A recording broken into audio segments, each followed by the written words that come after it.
A two-story tavern sits on the corner of a crossroads. The snow around the building has been cleared away, and a warm light is coming from inside. The sign above the door reads, Minstrel Castle. Minstrel Castle? That sounds promising.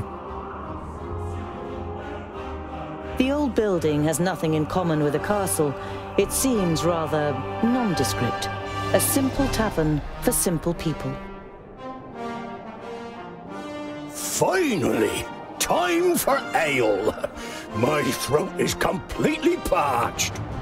As much as I hate agreeing with you, I too can hardly wait. You enter the tavern with Bavragor and Boindil in front. On first impression, the interior is as inconspicuous as the outside. But when you take a closer look, you spot a couple of paintings of minstrels in front of a castle, a small stage that, judging by the dust, is only very rarely used, and a lute hanging on the wall behind the bar. There are not very many guests on the ground floor, perhaps a dozen, and most of them belong to a group of mercenaries who have retreated into the far corner. You sit at a table, and after a while you are brought the ale that Boindil has ordered. You go to the bar where the landlady is working and sit on a stool. The landlady, a stout, middle-aged woman with long hair tied in a ponytail, looks up briefly but says nothing.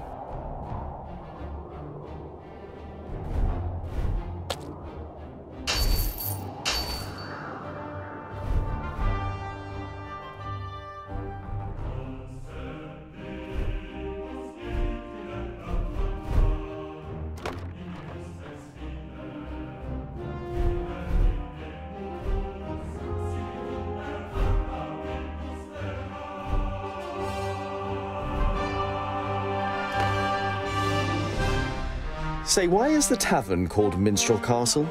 It doesn't look much like a castle. Oh, you don't know the legend, dwarf. One of the guests next to you at the bar takes up your question. There was a castle here once. No one knows its name anymore, so everyone just calls it Minstrel Castle. Once upon a time, a king lived in that castle. He had many subjects and an enchanting queen. But one day a young minstrel came along and sang of wonderful far-off lands, and the subjects began to complain about their own lives. So the king sent for the singer to hear for himself. He came and sang a wonderful love song, and the king began to be scared. He thought that the minstrel wanted to steal away his queen. Without flinching, he drew his sword and struck the boy down. His father heard of this. He was himself a singer, and so he went to the king and played a terrible song, a curse. The king was to vanish in silence, and no one was to remember his name. And that's what happened. No one remembers the name of the king or his castle. Make of it what you will. The story's certainly well known enough in the area to give Arin its name.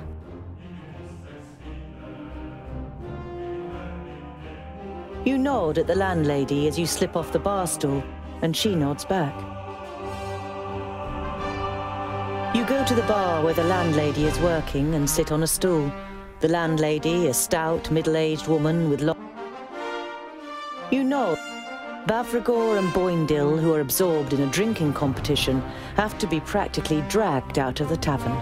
But in the end, you are able to continue your journey.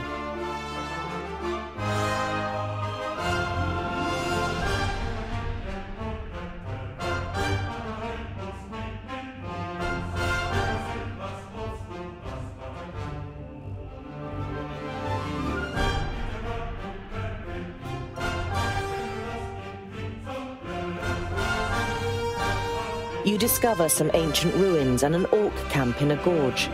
A small group of Bognalim is moving between tents, piles of rubbish and cages. In one of the cages, you think you can make out some movement.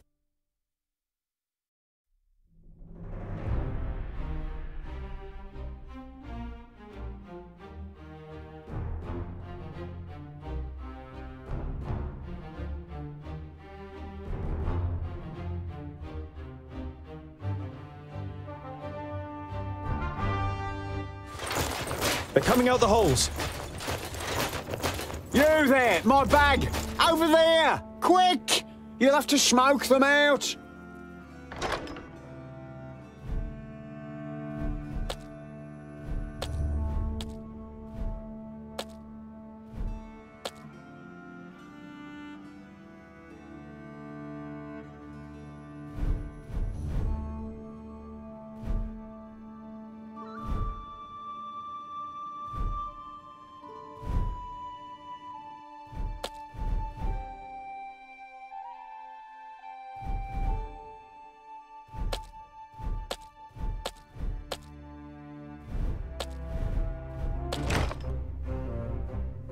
Yes? Oh, yes!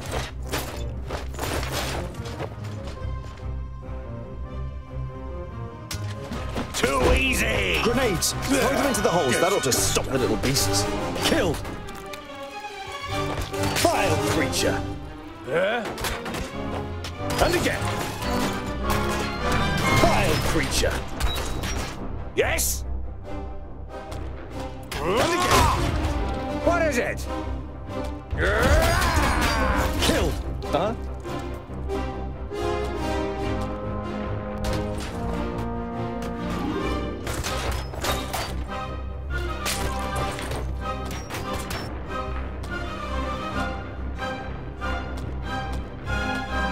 And again! I didn't hit you very hard!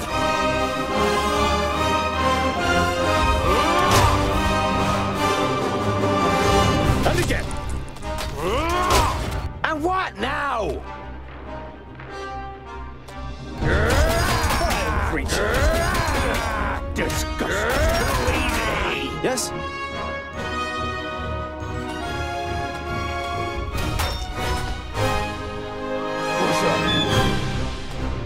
I didn't hit you very hard! For you, was I?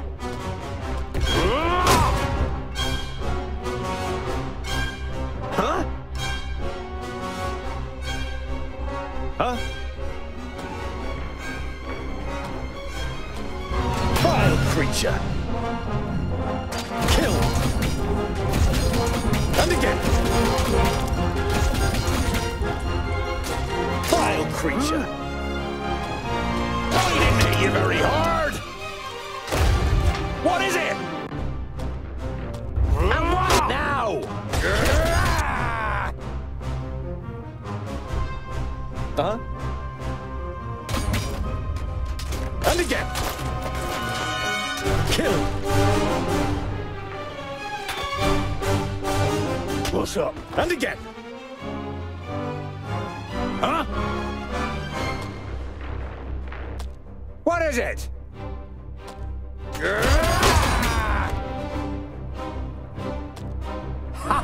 Kill! Bit too many over here! You're very hard! All here! Yes, yes! Huh?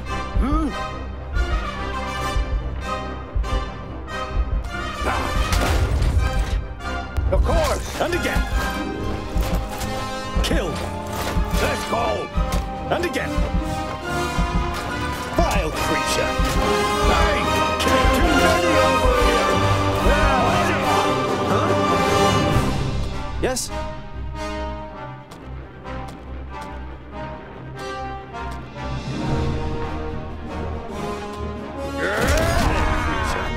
He hardly put up a fight for enemies! They're all here! Huh?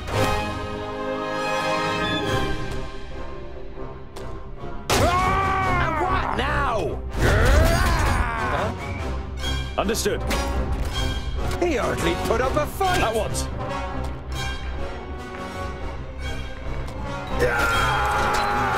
Who's next? On my way. What's up? Disgusting. Don't take it personally. What is it? I'll be ready soon. What is it? A bit too much for you, was I? I'm with you. Yes? Understood. On my way. Ow! Another one bites the dust. Bravrakis! Understood.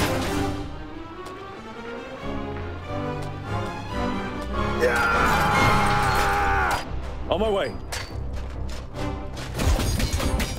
Understood. Vile creature. And again. Too soon.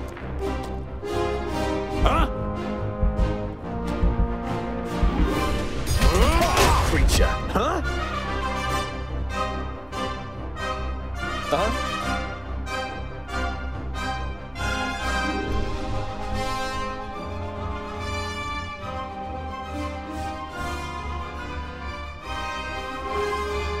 What is it? And what now?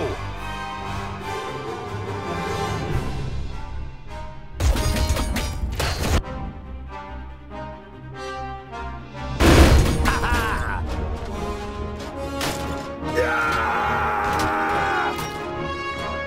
Who's next? Please wait a moment. Vile creature.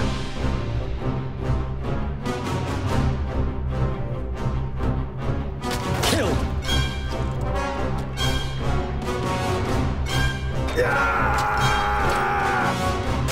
Understood.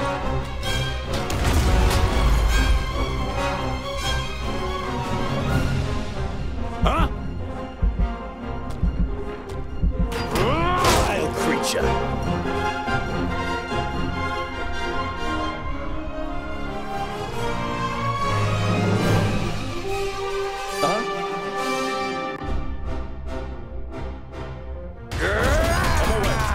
Attack!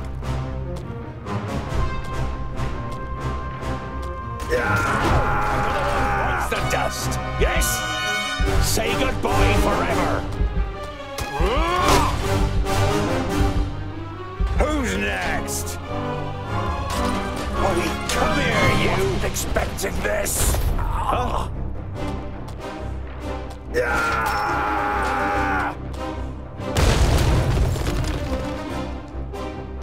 I can't do that yet.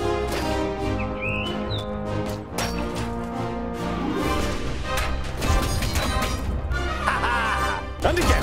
Who's next? Kill.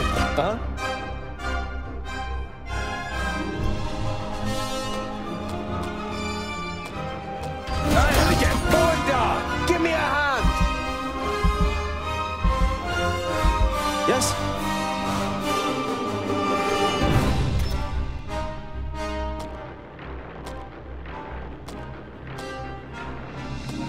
Kill. What is it?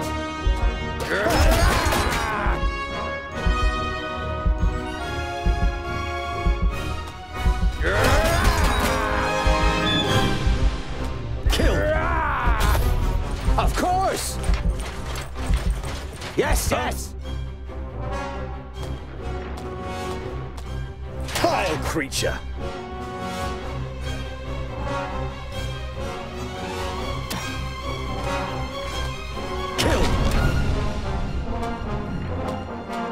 And again.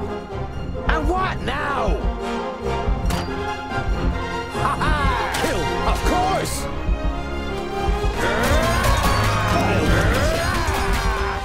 And again.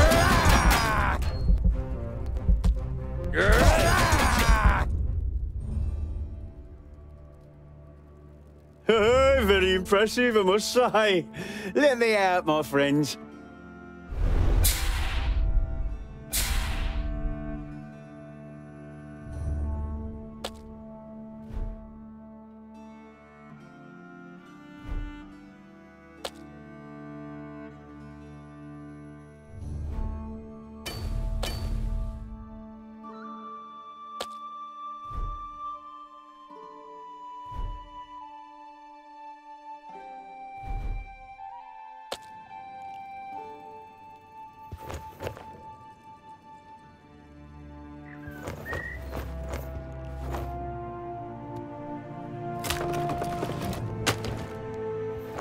Oh, thank you.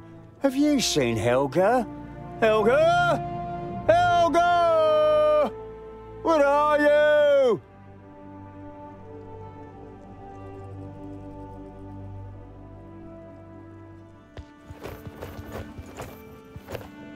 pile of wood?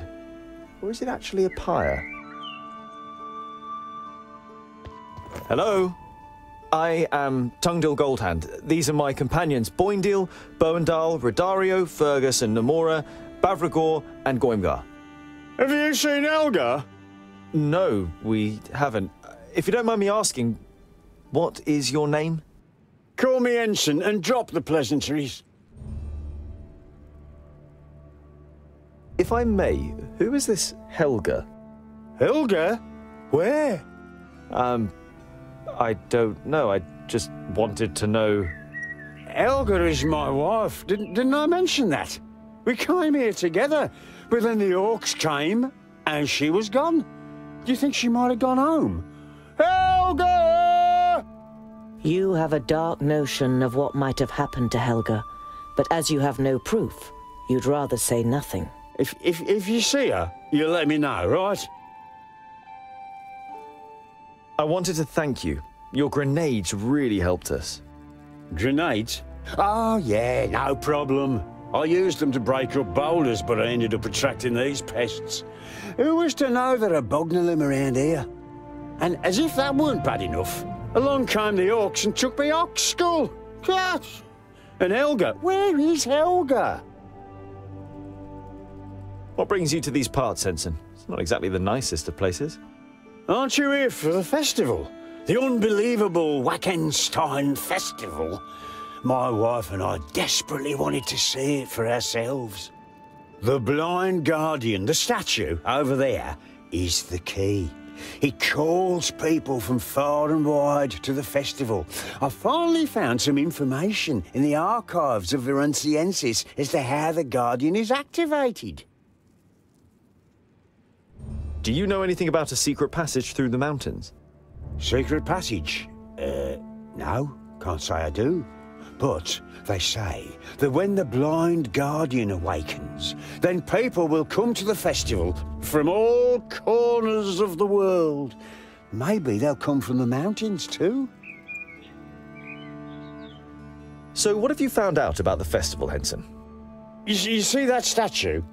That's the blind guardian. You could call him the patron saint of Wackenstein. They say that when the festival begins, then the revellers heed his call from all corners of the earth. According to my research, we need 3 things to start the festival. A burning ox skull, the fire-eater bell, and vervain. I actually had it all, but, well, yeah, then the orcs came. It should be easy to find an ox's skull. All we have to do is find a butcher. Oh, it can't just be any old ox skull. It needs special decorations and engravings. It took me weeks to prepare that skull. Then the orcs came and took it. Must have thought it had some value. Is it this one here? Stone the crows, you already have it. Excellent. That is a good omen. And what do we do with it? Oh, that's simple. The ox skull must be set on fire. You're not sure what kind of celebration needs a burning ox skull, but the mission doesn't sound too difficult. Where will we find the fire-eater bell, and what kind of a name is that anyway? Virunciensis. I'll track you down to a collector who lives outside the city in an estate on the south wall. According to the legend, the bell was mounted in a black tower. The tower caught fire. The bell fell down and smothered the source of the fire. Now, I'm sure you can work out the rest. The ringing of the bell opens the way for the blazing fire in our souls. At least that's what is written. Virunciensis. So what are we waiting for? We'll visit the collector and... It would be best if you went without me. I have some things to prepare here. Vervain, doesn't that grow in Ergon? It's a hell of a long way from here. Ha! Don't worry. I have a bag, just a minute. It's gone. You lost it? Well, lost. I mean, briefly mislaid, perhaps. It must be here somewhere. To begin the festival, we need the ox skull, the fire eater bell, and the vervain, right? Exactly. Then we need to set the skull on fire, ring the bell, and burn the herbs. And then it happens. You're quite sure you're wasting your time? A huge festival in the middle of nowhere? But you pin your hopes on there being a spark of truth in every story, and that somehow a path will open up through the mountains when you carry out the old ritual. To begin the festival... Exactly. You're quite sure you're... See you later. Let me...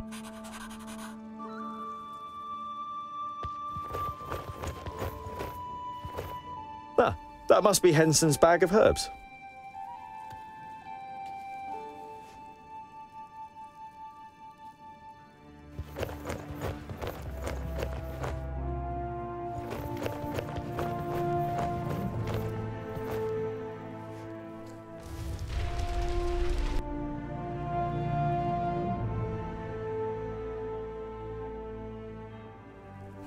Something's not quite right.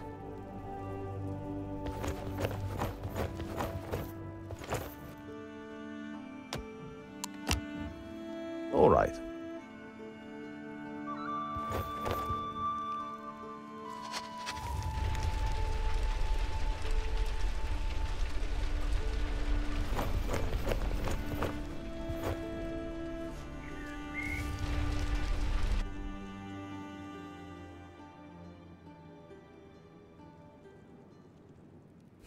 Something's not quite right.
The old...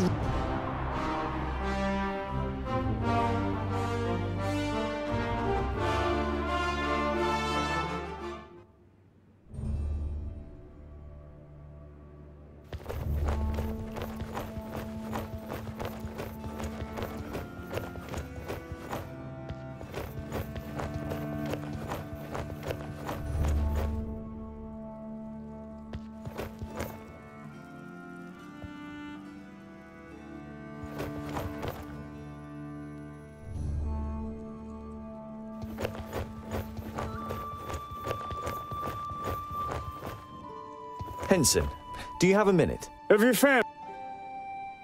To begin the festival, we need the ox skull, the fire eater bell, and the vervain, right? Exactly. You're... See, Let me...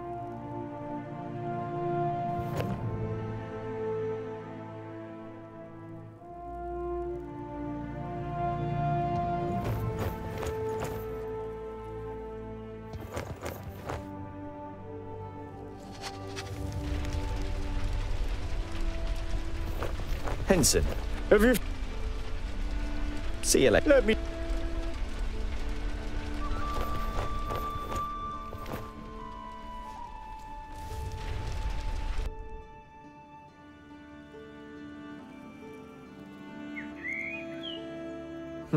Something's...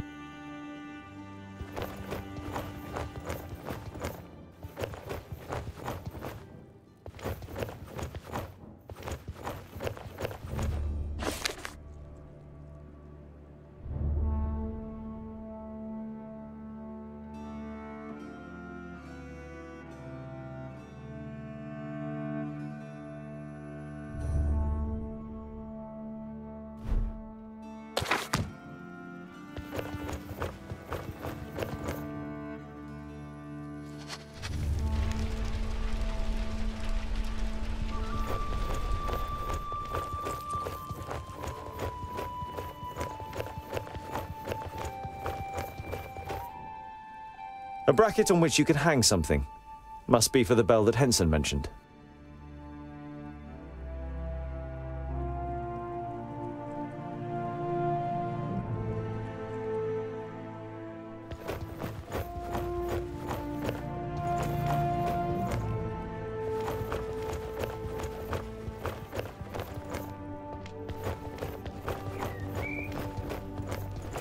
Henson, do you have a minute? Have you found?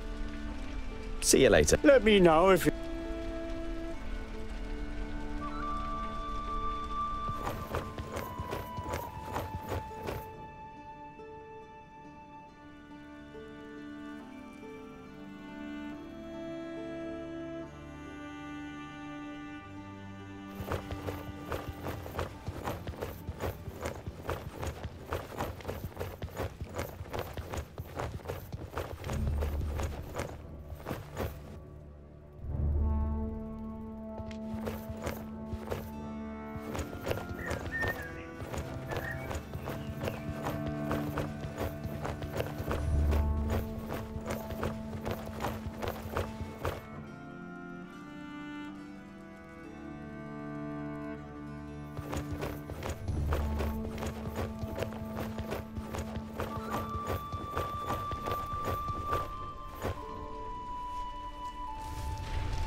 Henson, Have you...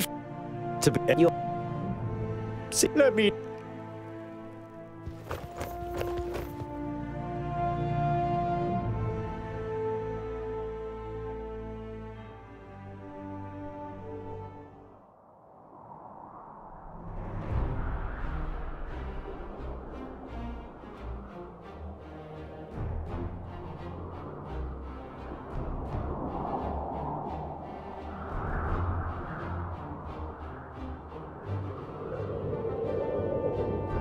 The size of the fields and the farmsteads grow as you get closer to Valenciensis, the old border city in the north. The old city wall is much too small for the size of today's settlement. Everywhere little cottages, and even the odd magnificent estate, extend beyond the wall. The house that Henson was talking about must be somewhere on the south wall. We need the bell if we're going to open the path through the mountains. You try to gain access to the city, but the guards on the wall are unyielding. The Orc armies in the south and the movement of the Perish land has prompted the city council to lock Valenciensis up. You try not to show your disappointment, but Boindale looks at you curiously. Is a house full of dusty books really that important, scholar? That's no place for a dwarf. There are also books by dwarves and about dwarves in that archive. They've practically got everything that has ever been written. They've even got notes on the races of Girdle. A book about dwarves? That really can't be any good at all. You follow the street to an estate on the south wall, which is surrounded by a fence. The paved path to the door is lined with hydrangea. You knock on the door gently, and after a while, it is opened by a chubby man in expensive clothes. The man gives you a fleeting glance. We don't want to buy anything. He intends to close the door again without waiting for your answer.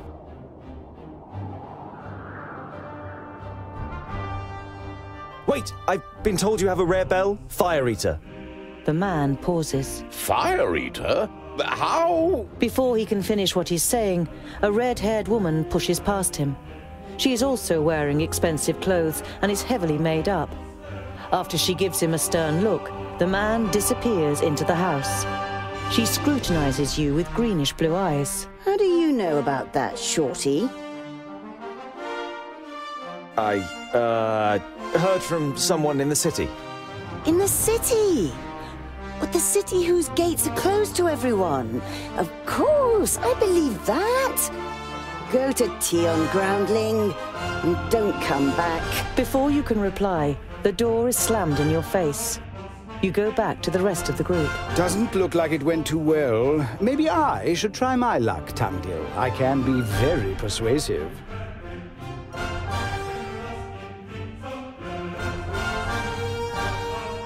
You go back to the house and knock again. You wait and wait, but no one opens the door. You knock once more, this time more determinedly, and after a moment, the red-haired woman opens the door. She looks at you angrily. Didn't I tell you not to come back? I'm sorry, but I really need the bell. 800 gold pieces, and you can take the bell with you. Just as long as you leave me in peace. That really is too expensive. Perhaps we can... Before you know it, the door is slammed shut in your face. You go back to the rest of the group. Doesn't look like it went too well. Maybe I should try my luck, Tungdil. I can be very persuasive.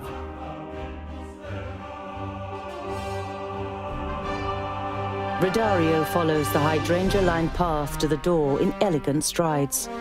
He knocks on the door energetically, and a little later the door is opened by a red-headed woman. When she sees Redario, her expression lightens. She opens the door fully and takes a tentative step forward. What can I do for you? Are you a singer? An actor? Or a lute player? The name is Rodario Fairmaid, gifted showman, mime and dramatist. At your service. Redario elegantly pulls the hat from his head and bows before her.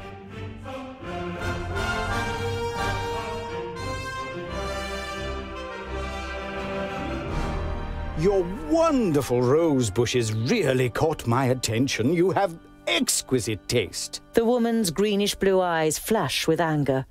It immediately becomes clear to Redario that he has made a mistake. It's about details, damn it. It's all about the details. They're hydrangeas. The woman turns around and heads inside the house.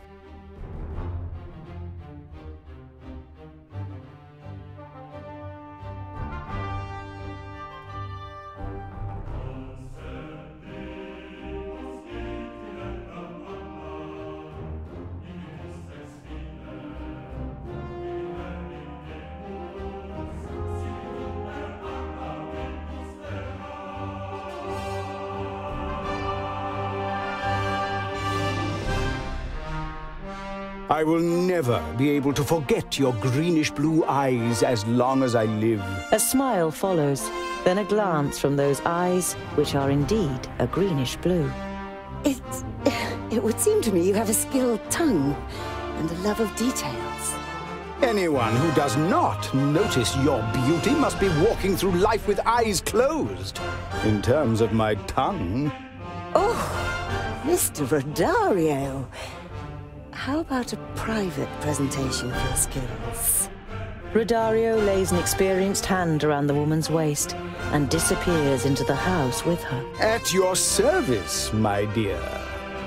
After an hour, Rodario comes out of the house with a broad grin on his face and the bell in a bag. The bell, as ordered. Apart from the esteemed Nomura, no woman has ever resisted my sweet words. Not to mention my hands when... All right, all right. You feel your cheeks turning red as you imagine what Rodario has just done.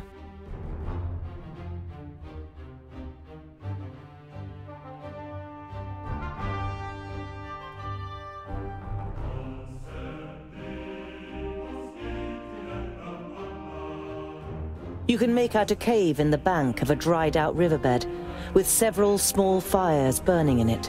You don't see any guards, so you approach carefully. Men and women jump as they notice you. There is terror written in their emaciated faces. When a little girl screams and runs away from you, the whole camp is alerted, and a group of men and women step out of the cave. Is that them? Your benefactors? Tavia, who came out of the cave next to the man, nods. You've led them straight here. Who are you? The man resembles Tavia. His face, too, tells of a struggle between defiant determination and fatigue and resignation. I am Gerald, Tavia's brother. I led these people here from Tabayin. You look around you. You guess there are about 10 families, less than 50 people. Half of them are children and youths. Your sister couldn't have known that she was being followed. Namora has quite a talent for not being seen. She shouldn't even have gone to Seaton in the first place. I knew that nothing good would come of it. Tabayin is